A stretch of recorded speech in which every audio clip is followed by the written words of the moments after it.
Hello my dear students, welcome back to Learn Easily channel. ಈ ಒಂದು ವಿಡಿಯೋದಲ್ಲಿ ನಾವು a character poem by William Wordsworth. Nature poet ಅಂತ famous ಆಗಿರತಕ್ಕಂತಹ William Wordsworth ರವರ A character ವ್ಯಕ್ತಿತ್ವ, ಈ ಒಂದು ಪದ್ಯದ ಲೈನ್ ಬೈ ಲೈನ್ ಎಕ್ಸ್ಪ್ಲನೇಷನ್ ಅನ್ನ ನಾವು ಕಲಿಯೋಣ. ಇಲ್ಲಿ ಅ ಕ್ಯಾರೆಕ್ಟರ್ ಈ ಒಂದು ಪೊಯಮ್ನ ಮೇನ್ ಥೀಮ್ ಅನ್ನು ನೋಡಿದಾಗ ಇಲ್ಲಿ ಜನರು ತೆಗೆದುಕೊಳ್ತಕ್ಕಂತಹ ವಿವಿಧ ರೀತಿಯ ರೋಲ್ಸ್ ಅಂದಾಗ ನಡವಳಿಕೆಗಳು, ಅದು ಅವರೊಳಗಡೆ ಇರ್ತಕ್ಕಂತಹ ಒಂದು ನಡವಳಿಕೆಗಳು, ಒಂದು ಪಾಸಿಟಿವ್ ಮತ್ತೆ ಇನ್ನೊಂದು ನೆಗೆಟಿವ್. ಅಂದರೆ ಇಲ್ಲಿ ಒಂದು ಒಬ್ಬ ವ್ಯಕ್ತಿಯಲ್ಲೇ ಇರ್ತಕ್ಕಂತಹ ವಿರೋಧಾತ್ಮಕವಾದಂತಹ ಗುಣಗಳ ಬಗ್ಗೆ ಅವರು ಈ ಒಂದು ಪದ್ಯದ ಮೂಲಕ ತಿಳಿಸ್ತಾ ಹೋಗ್ತಾ ಇದ್ದಾರೆ. ಅಂದರೆ ಈ ಒಂದು ಪೊಯಮ್ ಎ ಕ್ಯಾರೆಕ್ಟರ್ನಲ್ಲಿ ವಿಲಿಯಂ ವರ್ಡ್ಸ್ವರ್ತ್ ರವರು ತಿಳಿಸಿರ್ತಕ್ಕಂಥದ್ದು ಮನುಷ್ಯನ ಒಂದು ಕ್ಯಾರೆಕ್ಟರ್ನಲ್ಲಿರ್ತಕ್ಕಂತಹ ವಿರೋಧಾತ್ಮಕ ಗುಣಗಳ ಬಗ್ಗೆ ತಿಳಿಸ್ತಾ ಇದ್ದಾರೆ. ಅಂದರೆ ಇಲ್ಲಿ ವಿಲಿಯಂ ವರ್ಡ್ಸ್ವರ್ತ್ ಒಬ್ಬ ವ್ಯಕ್ತಿಯ ವಿಚಿತ್ರವಾದ ಆದರೂ ಕೂಡ ಅವರಲ್ಲಿರ್ತಕ್ಕಂತಹ ದಯೆಯುಳ್ಳ ಸಂತೋಷದಾಯಕವಾದಂತಹ ಸ್ವಭಾವಕ್ಕೆ ಇಲ್ಲಿ ಕವಿ ಮಾರಿ ಹೋಗಿದ್ದಾರೆ. ಈ ಪದ್ಯದ ಮೂಲಕ ಅವರು ಈ ಒಂದು ಕ್ಯಾರೆಕ್ಟರ್ ಹೇಗಿದೆ, ಒಬ್ಬ ವ್ಯಕ್ತಿಯಲ್ಲೇ ಇರ್ತಕ್ಕಂತಹ ಆ ಗುಣಗಳ ಬಗ್ಗೆ ತಿಳಿಸ್ತಾ ಹೋಗ್ತಾ ಇದ್ದಾರೆ. ಇಲ್ಲಿ ಮೊದಲ ಒಂದು ಸಾಲುಗಳಲ್ಲಿ ವಿಲಿಯಂ ವರ್ಡ್ಸ್ವರ್ತ್ ರವರು ಹೇಳ್ತಾ ಇದ್ದಾರೆ, I marvel how nature could ever find space for so many strange contrasts in one human. ನೋಡಿ, ಇಲ್ಲಿ ಹೇಳ್ತಾ ಇದ್ದಾರೆ ಪ್ರಕೃತಿಯು ಹೇಗೆ ಈ ಒಂದು ರೀತಿಯ ಕೆಲಸವನ್ನ ಮಾಡಿದೆ, ಅದಕ್ಕೆ ನಾನು ತುಂಬ ಆಶ್ಚರ್ಯ ಪಡ್ತಾ ಇದ್ದೇನೆ ಅಂತ. ಅದರ ಜೊತೆಗೆ ಒಂದು ಮನುಷ್ಯನ ಮುಖದಲ್ಲಿ ಇಷ್ಟೊಂದು ವಿಚಿತ್ರವಾದಂತಹ ಗುಣಗಳನ್ನು ಈ ಪ್ರಕೃತಿ ಯಾವ ರೀತಿ ತುಂಬಿದೆ ಅಂತಕ್ಕಂಥದ್ದು ಆಶ್ಚರ್ಯವನ್ನು ವ್ಯಕ್ತಪಡಿಸ್ತಾ ಇದ್ದಾರೆ. ಒಬ್ಬ ಮನುಷ್ಯನ ಮುಖದಲ್ಲಿ, ಅವನ ವ್ಯಕ್ತಿತ್ವದಲ್ಲಿ, ಚಾರಿತ್ರ್ಯದಲ್ಲಿ ಇಷ್ಟೊಂದು ವಿಭಿನ್ನವಾದಂತಹ ಪರಸ್ಪರ ವಿರುದ್ಧವಾದ ಸ್ವಭಾವಗಳನ್ನು ಸೃಷ್ಟಿಸಲು ಪ್ರಕೃತಿಗೆ ಹೇಗೆ ಸಾಧ್ಯವಾಯಿತು ಅಂತ ವಿಲಿಯಂ ವರ್ಡ್ಸ್ವರ್ತ್ ರವರು ಒಂದು ರೀತಿ ಆಶ್ಚರ್ಯವನ್ನು ವ್ಯಕ್ತಪಡಿಸ್ತಾ ಇದ್ದಾರೆ. ಅಂದರೆ ಆ ವ್ಯಕ್ತಿಯ ಸ್ವಭಾವದ ಒಂದು ಕಾಂಪ್ಲೆಕ್ಸಿಟಿ, ಸಂಕೀರ್ಣತೆ ಮತ್ತು ವಿಚಿತ್ರವಾದಂತಹ ಮಿಶ್ರಣವನ್ನು ಇಲ್ಲಿ ಎತ್ತಿ ತೋರಿಸ್ತಾ ಇದ್ದಾರೆ. There's thought and no thought and there is paleness and bloom and bustle and sluggishness, pleasure and gloom. ನೋಡಿ, ಈ ಸಾಲಲ್ಲಿ ಹೇಳ್ತಾ ಇದ್ದಾರೆ ಆ ವ್ಯಕ್ತಿಯ ಕ್ಯಾರೆಕ್ಟರ್ ಹೇಗಿದೆಯಪ್ಪ ಅಂದರೆ ಆತನಲ್ಲಿ ಥಾಟ್, ಒಂದು ರೀತಿಯ ಆಲೋಚನೆ ಇದೆ, ಮತ್ತು ನೋ ಥಾಟ್, ಆಲೋಚನೆಯೂ ಇಲ್ಲ. ಮತ್ತು ಅಲ್ಲಿ there is a paleness and bloom, ಅಲ್ಲಿ ನಿಶ್ಶಕ್ತಿಯೂ ಸಹ ಇದೆ, ಮತ್ತು ಅಲ್ಲಿ ಕಾಂತತೆಯೂ ಕೂಡ ಇದೆ.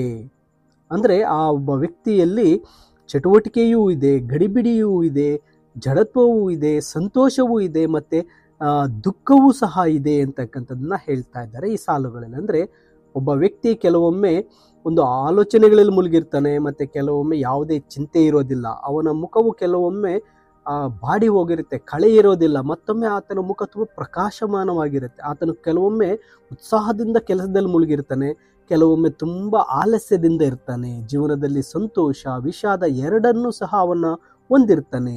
ಅಂದರೆ ಈ ಸಾಲುಗಳಲ್ಲಿ ಆ ವ್ಯಕ್ತಿಯ ಮನಸ್ಥಿತಿಗಳು ಬೇಗ ಬೇಗ ಬದಲಾಗುವುದನ್ನು ಇಲ್ಲಿ ಹೇಳ್ತಾ ಇದ್ದಾರೆ. ನಂತರ ಸಾಲಲ್ಲಿ ಹೇಳ್ತಾರೆ, there is a weakness and strength both redundant and vain, such strength as if ever affliction and pain could pierce through temper that soft to disease would be a rational peace a philosopher. ನೋಡಿ, ಈ ಸಾಲುಗಳಲ್ಲಿ ಹೇಳ್ತಾ ಇರ್ತಕ್ಕಂಥ ಅಲ್ಲಿ ದೌರ್ಬಲ್ಯವೂ ಇದೆ, ಬಲವೂ ಇದೆ, ಎರಡೂ ಸಹ ಅಧಿಕವಾಗಿದ್ದು ಅವು ನಿಷ್ಪ್ರಯೋಜಕವಾಗಿದೆ. ಇಲ್ಲಿ ಬಲವೆಂದರೆ ದುಃಖ, ಅಥವಾ ನೋವೆಂದರೆ ಅದು ರೋಗ ಆಗಿರಬಹುದು, ಮತ್ತು ಆತ ಮೃದುವಾಗಿದ್ದಾನೆ, ತನ್ನ ಸ್ವಭಾವವನ್ನು ಆತ ಹೊಂದಿದ್ದಾನೆ, ಮತ್ತು ಆತ ಶಾಂತಿಯಾಗಿದ್ದಾನೆ, ಕೆಲವೊಮ್ಮೆ ಆತ ತತ್ವಜ್ಞಾನಿಯಾಗಿದ್ದಾನೆ ಅಂತ ಈ ಸಾಲುಗಳಲ್ಲಿ ಹೇಳ್ತಾರೆ. ಅಂದರೆ ಆ ವ್ಯಕ್ತಿಯಲ್ಲಿ ದೌರ್ಬಲ್ಯ ಮತ್ತು ಶಕ್ತಿ ಎರಡೂ ಸಹ ಇದೆ. ಅವನ ಶಕ್ತಿ ಅತಿರೇಕವಾಗಿದ್ದು, ಆದರೆ ಅದು ಸಂಪೂರ್ಣವಾಗಿ ಯಾರಿಗೂ ಉಪಯೋಗವಾಗಿಲ್ಲ, ವೇಯ್ನ್ ಅಂತ ಹೇಳ್ತಾ ಇದ್ದಾರೆ. ಇಲ್ಲಿ ವೇಯ್ನ್ ಅಥವಾ ಪೇಯ್ನ್ ಆರ್ ವೇಯ್ನ್ ಅಂದಾಗ ಅದು ಯೂಸ್ಲೆಸ್ ಆಗಿದೆ, ಆತನ ಟೆಂಪರ್ ಆಗಿರ್ಬೋದು ಅದು ಯೂಸ್ಲೆಸ್ ಆಗಿದೆ. ಅದರ ಜೊತೆಗೆ ಇಲ್ಲಿ ಒಬ್ಬ rational piece and a philosopher ಅಂತ ಹೇಳ್ತಾ ಇದ್ದಾರೆ. ಅಂದರೆ ಕವಿಯ ಪ್ರಕಾರ ಒಬ್ಬ ಕ್ಯಾರೆಕ್ಟರ್, ಆ ವ್ಯಕ್ತಿಯ ಸ್ವಭಾವವು ದುರ್ಬಲತೆ ಕಡೆಗೆ ವಾಲಿದೆ. ಆದರೆ ಆತನಲ್ಲಿರುವ ಆಳವಾದಂತಹ ಬಲ ಅಂತಕ್ಕಂಥದ್ದು, ಒಂದು ವೇಳೆ ದುಃಖ ಮತ್ತು ನೋವುಗಳು ಆತನನ್ನು ನಿಜವಾಗಿಯೂ ತಲುಪಿದರೆ ಅದು ಆತನಿಗೆ ಒಂದು ರೀತಿಯ ತರ್ಕಬದ್ಧವಾದಂತಹ ಶಾಂತಿಯನ್ನು ನೀಡುತ್ತೆ, ತತ್ವಜ್ಞಾನಿಯ ನೆಮ್ಮದಿಯನ್ನು ನೀಡುತ್ತೆ. ಅಂದರೆ ಆತನ ಶಕ್ತಿಯು ಹೊರಗಿನ ಪ್ರಪಂಚದ ಬದಲಿಗೆ ಆಂತರಿಕ ಶಾಂತಿಯನ್ನು ಕಾಪಾಡಿಕೊಳ್ಳುವ ಒಂದು ಸಾಮರ್ಥ್ಯದಲ್ಲಿದೆ ಅಂತಕ್ಕಂಥದ್ದು ಈ ಸಾಲುಗಳಲ್ಲಿ ಅರ್ಥ ಮಾಡಿಕೊಳ್ಬೇಕಾಗತ್ತೆ. ಮುಂದಿನ ಸಾಲುಗಳಲ್ಲಿ ಹೇಳ್ತಾರೆ, there is indifference alike when he fails or succeeds and attention full 10 times as much as their needs. ನೋಡಿ, ಈ ಸಾಲುಗಳಲ್ಲಿ ಹೇಳ್ತಾ ಇದ್ದಾರೆ, there is an indifference alike when he fails or succeeds. ಅಂದರೆ ಅವನು ಎಲ್ಲಾದರೂ ಸೋತಾಗ, ವಿಫಲ ಆದಾಗ ಅಥವಾ ಸಕ್ಸೀಡ್ಸ್, ಆತ ಏನಾದರೂ ಸಾಧನೆ ಮಾಡಿದಾಗ ಎರಡರಲ್ಲೂ ಕೂಡ ನಿರಾಸಕ್ತಿ, ಉದಾಸೀನತೆ ಇದೆ. ಅದರ ಜೊತೆಗೆ ಬೇಕಾಗಿರುವುದಕ್ಕಿಂತ 10 ಪಟ್ಟು ಹೆಚ್ಚು ಗಮನವಿದೆ ಅಂತ ಹೇಳ್ತಾ ಇದ್ದಾರೆ. ಅಟೆನ್ಷನ್ ಫುಲ್ 10 times ಅಂದರೆ 10 ಪಟ್ಟು ಹೆಚ್ಚು ಗಮನವಿದೆ ಅಂತ. ಅಂದರೆ ಈ ಸಾಲುಗಳ ಅರ್ಥ ಯಶಸ್ಸು ಅಥವಾ ಫೇಲ್ಯೂರ್, ವೈಫಲ್ಯ ಅಂತಕ್ಕಂಥದ್ದು ಎರಡೂ ಸಹ ಅವನ ಮೇಲೆ ಹೆಚ್ಚಿನ ಪರಿಣಾಮ ಬೀರೋದಿಲ್ಲ. ಅವನು ಎರಡನ್ನೂ ಒಂದೇ ತರನಾದಂತಹ ನಿರಾಸಕ್ತಿಯಿಂದ ಸ್ವೀಕರಿಸ್ತಾನೆ. ಆದರೆ ಅದೇ ಸಮಯದಲ್ಲಿ ಅವನು ಯಾವುದೋ ಒಂದು ವಿಷಯಕ್ಕೆ ಅಗತ್ಯಕ್ಕಿಂತ ಹೆಚ್ಚು ಗಮನವನ್ನು ಕೊಡ್ತಾನೆ. ಇದು ಆತನ ಅಸಮತೋಲಿತ ಆಸಕ್ತಿಗಳನ್ನು ಎತ್ತಿ ತೋರಿಸುತ್ತೆ ಅಂತ ಇಲ್ಲಿ ಹೇಳ್ತಾ ಇದ್ದಾರೆ. ಮುಂದಿನ ಸಾಲುಗಳಲ್ಲಿ, pride where there is no envy there is so much of joy and mildness and spirit both forward and coy. ನೋಡಿ, ಈ ಸಾಲುಗಳಲ್ಲಿ ಹೇಳ್ತಾ ಇದ್ದಾರೆ, ಅಲ್ಲಿ ಪ್ರೈಡ್, ಹೆಮ್ಮೆ ಇದೆ, ಮತ್ತು ಅಸೂಯೆ ಸಹ. ಅಂದರೆ ಇಲ್ಲಿ ಅಸೂಯೆ ಇಲ್ಲದ ಹೆಮ್ಮೆ ಇದೆ, ಅಲ್ಲಿ ಅಪಾರ ಸಂತೋಷವಿದೆ, ಇದರ ಜೊತೆಗೆ ಮೃದುತ್ವ ಇದೆ, ಮತ್ತು ಮುನ್ನುಗ್ಗುವ ಮತ್ತು ನಾಚುವಂತಹ ಮನೋಭಾವ ಕೂಡ ಇದೆ ಅಂತ ಹೇಳ್ತಾ ಇದ್ದಾರೆ. ಅಂದರೆ ಒಬ್ಬನೇ ವ್ಯಕ್ತಿಯಲ್ಲಿ ಇವೆಲ್ಲವೂ ಸಹ ಇದೆ. ಈ 2 ಸಾಲುಗಳ ಒಂದು ಅರ್ಥ ಏನು ಹೇಳುತ್ತಪ್ಪ ಅಂದರೆ, ಒಬ್ಬ ವ್ಯಕ್ತಿ ಅವನ ಹೆಮ್ಮೆ ಇತರರ ಬಗ್ಗೆ ಅಸೂಯೆ ಇಲ್ಲದ ಕಾರಣ ಅದು ಶುದ್ಧವಾಗಿದೆ. ಪ್ರೈಡ್ ಅಂತಕ್ಕಂಥದ್ದು ಬೇರೆಯವರ ಬಗ್ಗೆ ಅಸೂಯೆ ಪಡದೇ ಇರೋದ್ರಿಂದ ಅದು ಶುದ್ಧವಾಗಿದೆ, ಅದು ಸಂತೋಷದಿಂದ ಹುಟ್ಟಿದ ಹೆಮ್ಮೆ. ಅವನಲ್ಲಿ ವಿನಯ ಮತ್ತು ಸೌಮ್ಯತೆಯೊಂದಿಗೆ ಕೆಲವೊಮ್ಮೆ ಧೈರ್ಯಶಾಲಿ ಮತ್ತು ನೇರ ಸ್ವಭಾವ ಇರುತ್ತೆ, ಮತ್ತು ಕೆಲವೊಮ್ಮೆ ಸಂಕೋಚ ಸ್ವಭಾವ, ಎರಡನ್ನೂ ಸಹ ನೋಡ್ಬೋದು. ಇದು ಆತನ ಒಂದು ಕ್ಯಾರೆಕ್ಟರ್ನ ಒಂದು ದ್ವಂದ್ವ ಸ್ವಭಾವವನ್ನು ವಿವರಣೆಯನ್ನು ಹೇಳ್ತಾ ಇದ್ದಾರೆ. ನಂತರ ಮುಂದಿನ ಸಾಲಲ್ಲಿ ಹೇಳ್ತಾರೆ, there is a freedom and sometimes a defendant stare of shame scarcely seeming to know that she is there. ನೋಡಿ, ಅಲ್ಲಿ ಆ ವ್ಯಕ್ತಿಯ ಕ್ಯಾರೆಕ್ಟರ್ಗೆ ಸ್ವಾತಂತ್ರ್ಯವಿದೆ, ಮತ್ತು ಕೆಲವೊಮ್ಮೆ ಒಂದು ರೀತಿಯ ಇಂಡಿಪೆಂಡೆಂಟ್ ಸ್ಟೇರ್ ಅಂದರೆ ನಾಚಿಕೆಯಿಂದ ಅಥವಾ ಸಂಶಯದಿಂದ ನೋಡುವಂತಹ ನೋಟ ಇದೆ. ಅಲ್ಲಿ ನಾಚಿಕೆ ಇದೆ ಎಂದು ತಿಳಿದು ಸಹ ಒಂದು ರೀತಿಯ ಆತನ ನಾಚಿಕೆ ಸ್ವಭಾವವನ್ನು ಇಲ್ಲಿ ವ್ಯಕ್ತಪಡಿಸ್ತಾನೆ ಅಂತ ಹೇಳ್ತಾ ಇದ್ದಾರೆ. ಅಂದರೆ ಆ ಒಬ್ಬ ಕ್ಯಾರೆಕ್ಟರ್ ವ್ಯಕ್ತಿ ಸ್ವತಂತ್ರ ಮನೋಭಾವದವನು, ಆದರೆ ಕೆಲವೊಮ್ಮೆ ನಾಚಿಕೆಯಿಂದ ಕೂಡಿರ್ತಕ್ಕಂತಹ ಒಂದು ನೋಟವನ್ನು ಹೊಂದಿರ್ತಾನೆ. ಆ ನಾಚಿಕೆ ತಾನು ಅಲ್ಲಿ ಇದ್ದೇನೆ ಎಂಬುದನ್ನು ತಾನೇ ಗುರ್ತಿಸಿಕೊಳ್ಳಲು ಅದು ಹಿಂಜರಿಯುವಂತೆ ಮಾಡುತ್ತೆ. ಅಂದರೆ ಆತನ ಸ್ವಾತಂತ್ರ್ಯವನ್ನು ಆನಂದಿಸುತ್ತಾ ಅದರೊಂದಿಗೆ ಸಣ್ಣ ಮಟ್ಟದ ನಾಚಿಕೆ ಮತ್ತು ಒಂದು ಸೆಲ್ಫ್ ಕಾನ್ಷಿಯಸ್ನೆಸ್ ಅನ್ನು ಸಹ ಹೊಂದಿದ್ದಾನೆ ಆ ಕ್ಯಾರೆಕ್ಟರ್ ಅಂತ ಹೇಳ್ತಾ ಇದ್ದಾರೆ. ನಂತರದ ಸಾಲುಗಳಲ್ಲಿ, there is a virtue the title it surely may claim yet wants heaven knows what to be worthy the name. ಅಲ್ಲಿ ದೇರ್ ಇಸ್ ಎ ವರ್ಚ್ಯೂ, ಒಳ್ಳೆಯ ಗುಣ ಇದೆ, ಒಳ್ಳೆಯ ಶುದ್ಧವಾದ ಸದ್ಗುಣವಿದೆ, ಅದು ಖಂಡಿತವಾಗಿಯೂ ಆ ಹೆಸರಿಗೆ ಅರ್ಹವಾಗಿದೆ, ಆತನಿಗೆ ಅದು ಅರ್ಹವಾಗಿದೆ. ಆದರೆ yet wants heavens know what to be worthy the name, ಆದರೆ ಆ ಹೆಸರಿಗೆ ಸಂಪೂರ್ಣವಾಗಿ ಆತನ ಯೋಗ್ಯನಾಗಬೇಕಾದ್ರೆ ಸ್ವರ್ಗಕ್ಕೆ ಮಾತ್ರ ತಿಳಿದಿರುವ ಯಾವುದೋ ಒಂದು ಅಂಶದ ಕೊರತೆ ಇದೆ ಅಂತ ಹೇಳ್ತಾ ಇದ್ದಾರೆ.